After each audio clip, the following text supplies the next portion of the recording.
पहले अपने शिव गुरु के चरणों में प्रणाम करती हूँ, मैया पार्वती के चरणों में प्रणाम करती हूँ, लीलम दीदी हरेंद्र भैया के चरणों में प्रणाम करती, सभी गुरु भाई गुरु बहन के चरणों में प्रणाम करती। मेरे प्रणाम को स्वीकार कीजिए।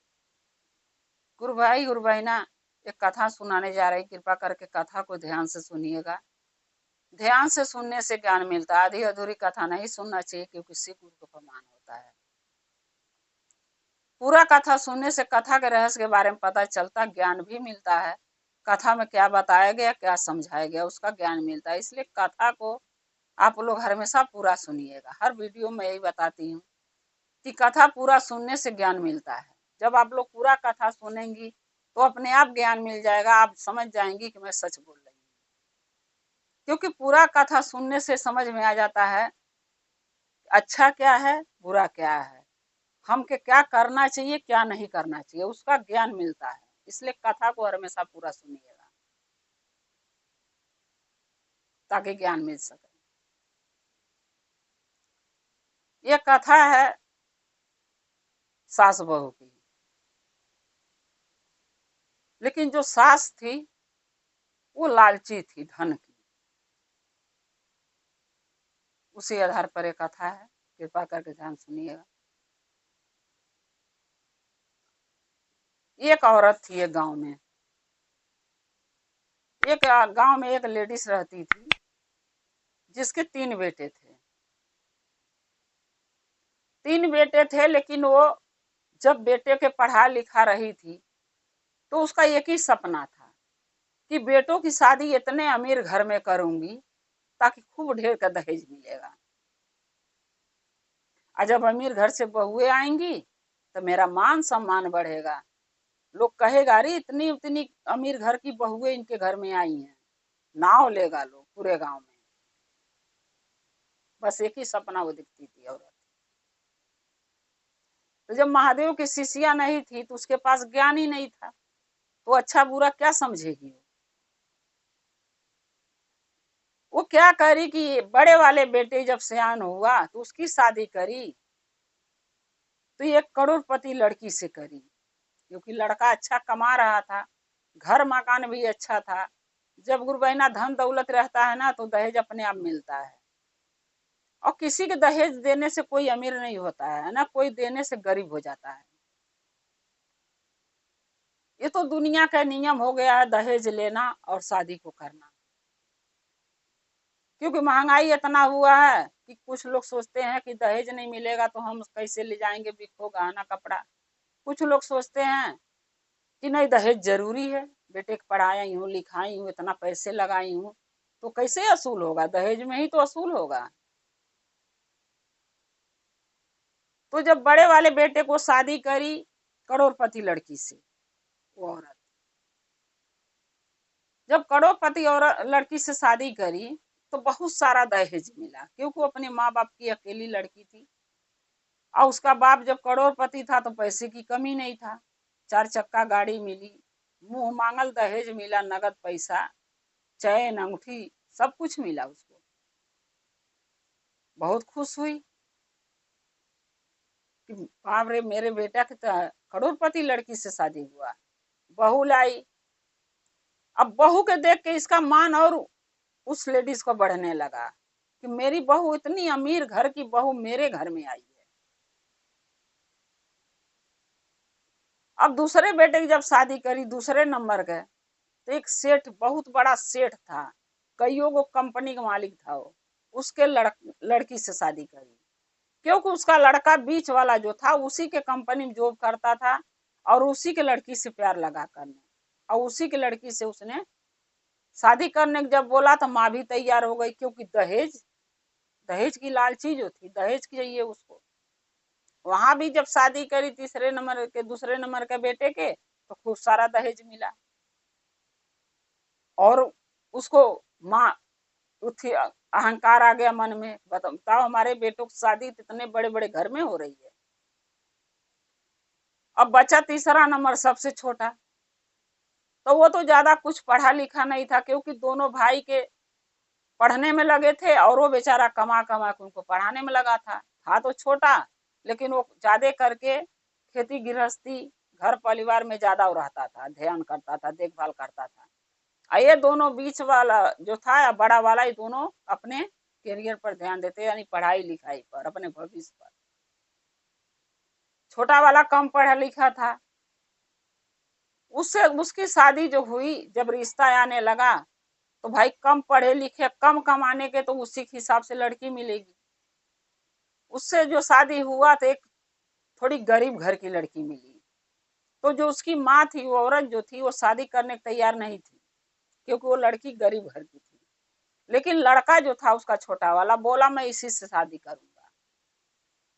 अपना अपना विचार होता है गुरबहिना, जरूरी नहीं है कि हम जो कहें वो बच्चे मान लें। बच्चों को भी अपना विचार होता है, किससे शादी करना किससे नहीं। वो बोला मैं उसी से शादी करूंगा।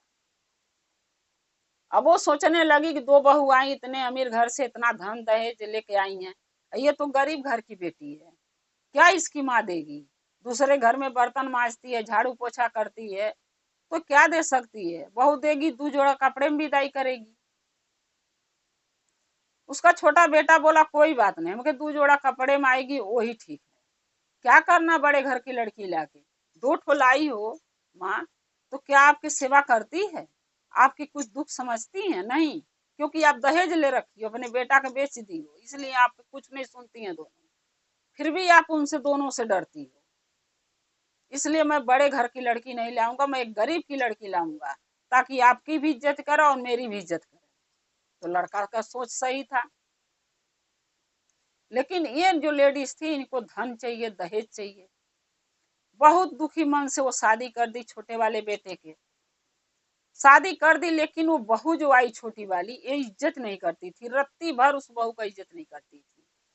जो कि बहू जो थी महादेव की शिष्या थी, और सास को बहुत मानती थी। सास के ही खाली नहीं, ससुर के, सास के, जेठ के, दोनों दोनों जेठान के, पति के, सबको बहुत मानती थी।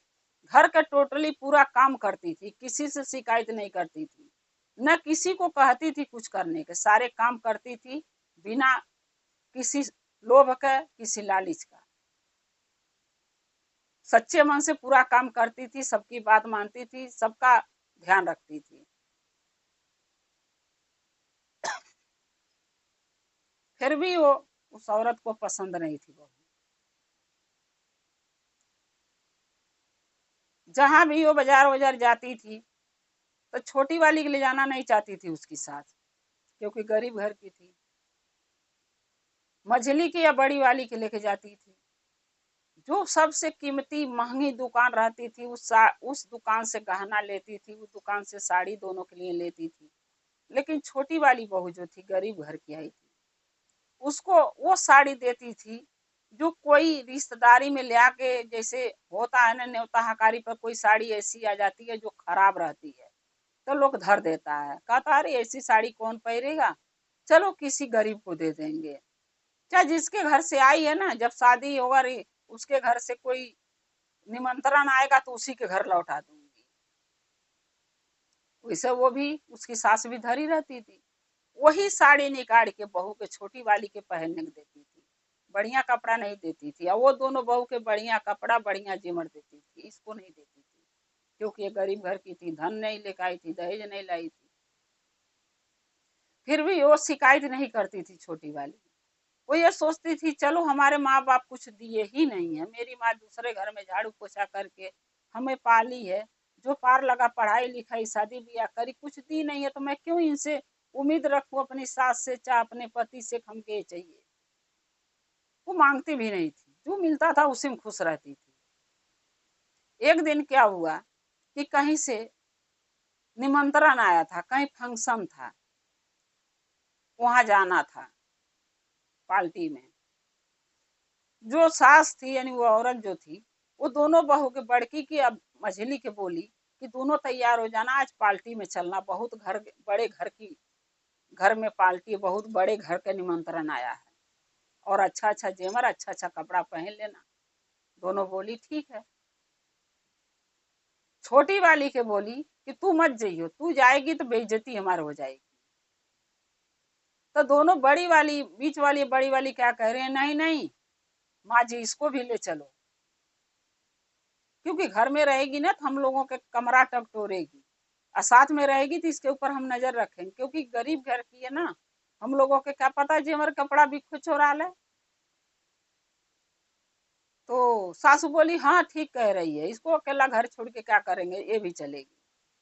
अब सब तो अच्छे अच्छे कपड़े पहरी, महंगे महंगे साड़ी पहरी, महंगे महंगे जेवर पहरी, ये बेचारी के सस्ता साड़ी मिला पहनने के लिए, और खाली गले में एक मंगलसूत्र और एक पायल और नाक में एक कील, बस इससे ज्यादा कोई ना, एक कान में का छोटा सा। यानी दोनों लगती थी कि हाँ किसी की बहू है, सज बज के गई।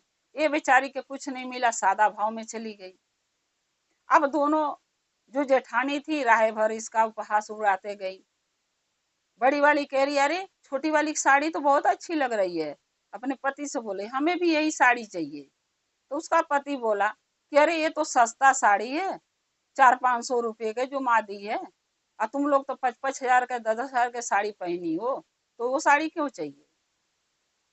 यानी ये उपहास तो हुआ, उसकी साड़ी खराब है तो तुम मजाक उड़ा रही हो।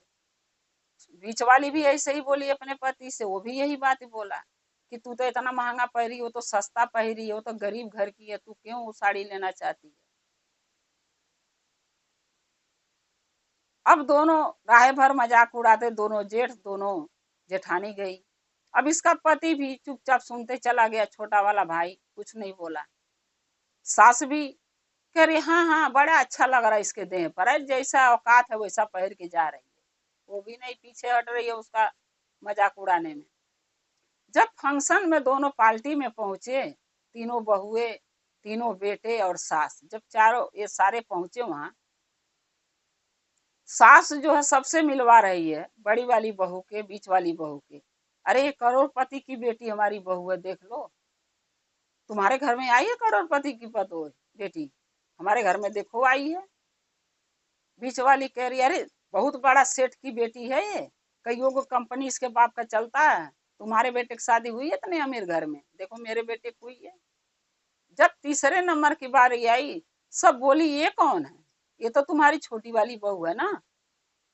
हाँ छोटी वाली है, गरीब घर की है, देख नहीं रही हो भिखारियों के लेखा बन के आई है। अरे इसको कपड़े दे रही थी, तो औकात ये नहीं है ना उसका पहनने के, बोली नहीं हम गरीब घर के, हम ऐसे ही पहन के जाएंगे। अभी देखो पैसे वाले घर की हैं, मेरी बात कितना मानती हैं, पहन ओढ़ के आई हैं।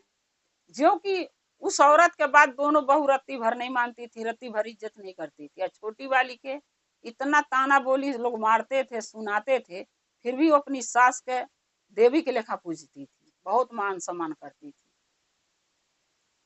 तो गुरुबहिना धन सब कुछ नहीं होता है, अच्छा अमीर घर की बेटी सब कुछ नहीं होती है। बहू वो अच्छी होती है जो सास की इज्जत करे, मान सम्मान करे, उसका कदर करे और उसका सेवा करे, उसका बात माने। बहू वो अच्छी होती है, चाहे वो गरीब घर की हो चाहे अमीर घर की हो। सबसे बड़ा अमीर वो है जो सास के दुख समझती है। अरे अमीर घर की आके क्या करेगी, सास का दुख है ना समझे, लेकिन सास को भी चाहिए ना उसकी दुख समझना, लेकिन सास जो थी वो औरत समझती नहीं थी उसका दुख। अब वो बेचारी जो छोटी वाली थी वहां तो जो उसका मजाक उड़ा उड़ा सब कोई उड़ाया, अरे ये तो भिखारन के लेखा लग रही है, ये तो ऐसी लग रही है, तुम्हारी बहू है, क्यों ऐसे घर में शादी की बेटा के, दो बहू लाई अमीर घर से तो उसको भी लाती। क्या करूं बहन, मेरा बेटा ही नालायक है, पता नहीं क्या जादू ये करी थी जो इसके चक्कर में फंस के इसके भिखारन से शादी कर लिया। मजाक तो उसका खूब उड़ा रही है, सास भी, जेठान भी, जेठ भी। अब ये दोनों पति पत्नी चुपचाप सुन रहे हैं, कुछ नहीं बोल रहे हैं। जब तीनों चारों सब घर आए, दोनों जेठान, ये तीनों भाई, तीनों बहुए, सास, सब घर जब आए, तब वो अपने पति से छोटी वाली बोली कि देखिए ना माँ जी हमारे घर में इज्जत नहीं करती, हमके दुख नहीं होता है, हमारे दोनों जेठान इज्जत नहीं करती हैं, घर में दुख नहीं होता, हमारे जेठ लोग इज्जत नहीं करते हैं, घर में दुख नहीं होता है। लेकिन बाहर जाके लोग इतना हमारा मजाक उड़ाए हैं, इतना बेइज्जती लोग हमके किए हैं कि हमारे बहुत आज कष्ट हो रहा है, बहुत दुख हो रहा है कि जिसको मैं अपना मानती हूँ, दिलो जान से प्यार करती हूँ लोगों से, जो भी कहते हैं एक पैर पर खड़ा हो रहती हूँ, सारे काम करती हूँ, कभी किसी से शिकायत नहीं करती हूँ। ये लोग हमारा मजाक उड़ाने से, हमारी बेइज्जती करने से कभी पीछे नहीं हटते। तब उसका पति बोला कि देखो देखो, जो सच्चा होता है ना उसी के लोग मजाक उड़ाते हैं। तुम तो महादेव की शिष्या हो, भक्त हो, तुम क्यों टेंशन ले रही हो? अरे तुम्हारे ऊपर तो महादेव का हाथ है, तुम्हारे साथ तो महादेव हैं, और जिसके साथ भोले बाबा हो उसके कोई चीज की दुख नहीं होना चाहिए। क्योंकि आज तुम कष्ट काट रही हो, एक दिन महादेव तुम्हें ऐसा बना देंगे कि ये लोग तुम्हारे चरणों में झुकेंगे। तो वो बोली कि आपको कैसे लग रहा है इस चीज, क्या आसान है कि महादेव हमको इतना धन एक दिन दे देंगे, हमारे चरणों में सब कोई झुक जाएगा? बोला हाँ, हमें महादेव पर पूरा भरोसा है, तुम भी भरोसा करो। तुम पूजा करती हो, मैं भी महादेव को बहुत मानता हूँ, तुम भी मानती हो। फर्क इतना, तुम शिष्या हो, मैं शिष्य नहीं बना हूँ, लेकिन मानता हूँ मैं भी महादेव की बहुत हूँ, अब मुझे भी भरोसा है महादेव पर। एक दिन दोनों जो जेठान थी यानी बहुए उसके, वो औरत की जो थी, दोनों क्या बोली कि माँ जी इसको अलग कर दो दोनों को। बोली क्यों? बोली कि तब क्या? बोली घर का काम कौन करेगा? तो सास के दोनों बहुए बोल रही आप करोगी, लेकिन इसको अलग कर दो। ये हम लोग के साथ एक में है, कहीं जाते हैं पार्टी फंक्शन में, ये साथ में ले जाना पड़ता है इसको, हमारी बेइज्जती हो जाती है इसके चक्कर में। हम लोग इतना अच्छा अच्छा कपड़े पहन के जाते हैं, ये भिखारन बन के जाती है, लोग हमारा मजाक उड़ाते हैं, हम नहीं इसके साथ रहेंगे। आपको रहना, तो सास के बोली आपको रहना इसके में जाइए, नहीं हमें अलग कर दीजिए। अब सास भी लालची, क्यों जाएगी गरीब घर के बहू में, बेटी में। बोली नहीं ये दोनों का अलग कर देते, हम लोग एक में रहेंगे। बोली ठीक है, बहू बोली ठीक है। छोटे वाले बेटा के वो औरत ने अलग कर दिया, बहू बेटा के अलग कर दी, कुछ भी नहीं दी, क्योंकि उसके घर में धन दौलत सब था, लेकिन दी कुछ नहीं। बोली बेटा से तू जैसे गरीब घर की लड़की से भिखारन से शादी किया है, वैसे जाके कमा के खो, अपना जीवन बिता, हम कुछ नहीं दे। छोटा वाला बेटा कुछ नहीं मांगा, अलग हो गया, बस महादेव के भरोसे। महादेव के दया दोनों पर एक दिन ऐसा हुआ कि धन दौलत रुपया पैसा घर घोड़ा, घर बंगला गाड़ी घोड़ा महादेव सब उसको दे दिए। आज जो सास थी जिसके धन का अहंकार था, दोनों पतों पर घमंड था, उन दोनों के साथ, तीनों के साथ ऐसा हुआ कि जो भी धन था सास के पास, जिसके ऊपर अहंकार करती थी, वो सब नष्ट हो गया। और छोटा वाला बेटा छोटा वाली बहू दोनों अमीर हो गए महादेव की दया से। क्योंकि महादेव भी अहंकारियों के अहंकार अच्छी तरीके तोड़ना जानते हैं। उनका अहंकार तोड़ दिए, गरीब बना दिए, और ये दोनों की पति पत्नी के अमीर बना दिए। जब वो गरीब हो गई तब उसको एहसास हुआ कि मेरा बेटा छोटा वाला, मेरी बहू अच्छी थी, इतना हम बोलते थे लेकिन हमारे कभी जवाब नहीं देती थी। ये दोनों बहुएं हमके कभी अपनी सास नहीं मानी, मैं ही इनके पीछे पीछे घूमती रही जीवन भर। दोनों बहुएं, दोनों बेटा सास पांचों मिल के गए छोटे वाले बहू बेटा के पास, और उनके जाके माफी लगे मांगने। तब छोटी वाली बहू बोली कि माँ जी माफी मांगना तो हमारे भोलेनाथ से मांगिए, हमसे मत मांगिए, क्योंकि आप हर वक्त हमें नीचा दिखाएं। लेकिन हमारे पति हमेशा हमको यही समझाए कि महादेव पर भरोसा रहे। जब जिसके साथ भोले बाबा यानी महादेव रहते हैं, वो कभी गरीब नहीं रहता है, वो एक न एक दिन जरूर अमीर होता है। क्योंकि उसके भाग में, सबके भाग में कुछ न कुछ लिखा है, और जिसके भाग में जो लिखा है एक न एक दिन महादेव जरूर देते हैं। सो हमें भी भोले बाबा दिए। माफी मांगना तो आप लोग उनसे मांगिए। दोनों बेटा, दोनों बहुए, सास, पांचों मिल के महादेव से माफी मांगे। बोले हे भोले बाबा हमें क्षमा कर दीजिए, हम आज से ऐसा हरकतें नहीं करेंगे, गरीब अमीर में फर्क नहीं करूंगी। उसकी सास बोली कभी मैं अपनी बहू के उपहास नहीं उड़ाएंगे, मजाक नहीं उड़ाएंगे, चाहे गरीब घर की है चाहे अमीर घर की हो, इज्जत जो करता है सबसे बड़ा अमीर वो होता है। हमारी इज्जत मान सम्मान हमारा सेवा यही करती थी, लेकिन हम इन दोनों बहुओं के पीछे रहते थे, इसका मजाक बनाए, कभी इसको अपनी बहू नहीं माने। आज से मैं गलती नहीं करूंगी, आज से यही हमारी बहू है, ये दोनों हमारे न बेटे हैं न दोनों बहू है, आज से यही बेटा है यही बहू, हम इन्हीं के साथ रहेंगे। सास ने अपने छोटे वाले बेटे के बहू के साथ रहने लगी और ये दोनों बेटा और बहू अपना घर छोड़ के चले गए, अपना चाहे कमाए खाएं और चाहे जहां मर्जी वहां जाए, क्योंकि जो वो क्यों रखेगी अपने घर में जब उसकी इज्जत कोई नहीं किया कभी। बाल्किन भय बोली दोनों जेठ के रहने के लिए, भाभी को यानी जेठान के रहने के लिए, लेकिन उसका पति मना कर दी, यानी छोटा वाला देवर, छोटा वाला भाई उसका बोला नहीं, ये लोग हमारे साथ रहने लायक नहीं है, ये लोग कभी नहीं सुधरेंगे, आज लोग गोड़ पर गिर रहे हैं कल को वही हाल करेंगे, इसलिए लोग अपना जहाँ कमा खा जहाँ जाना है, हम माँ हमारे साथ रह सकती है, माँ तो माँ होती है।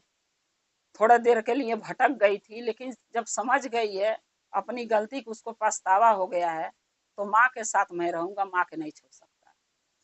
छोटा वाला बेटा बहू माँ तीनों रहने लगे, ये लोग दोनों जने घर छोड़ के चले गए, बेटा बहू दोनों। इसीलिए कहते हैं गुरु भाई गुरु बहिना कि बहू अमीर घर की लाओ चाहे गरीब घर की लाओ, सबसे बड़ी बहू अमीर वो होती है जो सास का सेवा करे, सास की बात माने, सास की इज्जत करे, मान सम्मान करे, सास के बताए हुए रास्ते पर चले, सबसे बड़ा अमीर इंसान वो होता है। कभी किसी को उपहास नहीं उड़ाना चाहिए कि गरीब घर की बहू है, कम दहेज लेकर आई है, वो ज्यादा लेकर आई है, वो अमीर घर की है। किसी से कभी भी मिलवाइए, चाहे आपके घर में बहू हो चाहे किसी के घर में बहू हो, एक समान मिलवाइए, तीनों के अपना बना के मिलवाइए, तीन हो दो हो अपना बना के मिलवाइए, चाहे वो गरीब घर की आई हो चाहे अमीर घर की आई हो, बहू तो बहू होती है, धन में मत तौलिए, पैसा में मत तौलिए, ये देखिए कि आपकी कदर आपकी इज्जत कौन करता है, उसको देखिए, धन मत देखिए। गुरु भाई गुरु बहिना, अगर मेरा एक कथा आपको अच्छा लगेगा तो कमेंट में लिख के जरूर भेजिएगा, चैनल को सब्सक्राइब कर लीजिए, जो भी मैं नया नया कथा वीडियो डालती हूँ आपके पास पहुंचता रहा, आप हमारे कथा को ऐसे देखते रहे, अपना प्यार देते रहें, हम और आप शिव परिवार से ऐसे ही जुड़े रहें। हर हर महादेव, घर घर महादेव, महादेव की दया और कृपा सभी भक्तों पर सदा बना रहे। जय शिव गुरु।